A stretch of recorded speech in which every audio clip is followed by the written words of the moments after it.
Para sa Kapaskuhan, mayroong bagong kainan dito sa kahabaan ng Maynila sa harapan ng Binondo Church sa kalagitnaan ng Plaza San Lorenzo Ruiz. Ang pamagat ng event na ito ay Paskuhang Chimoy. Bukas na sila simula 12 PM hanggang 12 midnight pero minsan 11 pa lang ay bukas na raw ang ilan dito. Sabi nga nila ngayong Kapaskuhan, Maynila na ang sentro ng mga food markets o night markets dahil kung saan-saan na lang nagsusulputan ang mga masasarap at mga kainang katulad nito. Para sa mga maliliit na mga negosyante at nag-uumpisa pa lang sa negosyo, napakagandang oportunidad na merong mga ganitong mga klaseng mga events dito sa Kamaynilaan dahil nasa-showcase at nasusubukan nila sa publiko ang kanilang mga produkto. Good job sa local government ng Maynila. May ilan na non-food items dito pero karamihan talaga ay mga pagkain. Ilan sa mga nakita ko dito ay nakita ko na rin sa Food Alley, sa Quiapo at doon sa Esplanade sa may Pasig River. Kung naghahanap ng papasyalan ngayong Kapaskuhan, pwede mo nang isama ang lugar na ito sa iyong options dahil napakalapit lang nito sa gitna ng lamang ng Binondo Church, ilang tumbling mula doon sa Divisoria Mall o sa Lucky Chinatown Mall na last vlog natin. May parkingan ng mga motor sa mismong plaza. Pwedeng ipasok doon ang motor. Ang mga kotse naman ihahanap ka sa paligid. Maaaring doon sa Lucky Chinatown Mall para mas safe. Honestly, ang pinunta ko talaga dito ay freshly cut patatas mula sa Fusion Alley. Pero nakita ko ay ito.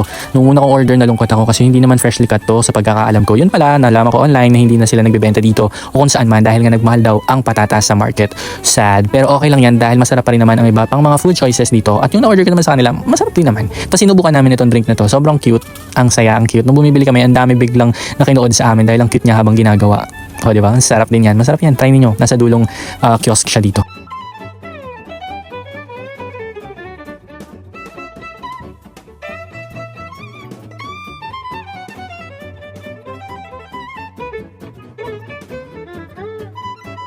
Again, bukas sila mula 12 PM hanggang 12 midnight. Sakto sa out mo sa work mula sa harapan ng Binondo Church, kailangan kong pumunta sa pinakamalapit na LRT station pabalik ng Parañaque. Nakasakay nga kami dito sa cab na ito at doon kami sa likod, nakaharap din sa likod. Nakakaaliw siya pero onting talbog lang tatalsik talaga kami. Sana safe ang lahat ng sumasakay dito pero masaya siya kasi parang magkaroon tayo ng biglang mabilisan tour dito sa Manila. Kung may oras kayo, suportahan natin ang iba't ibang mga Christmas food market o night market dito sa Kamaynilaan. Suportahan natin ang mga maliliit na mga negosyante.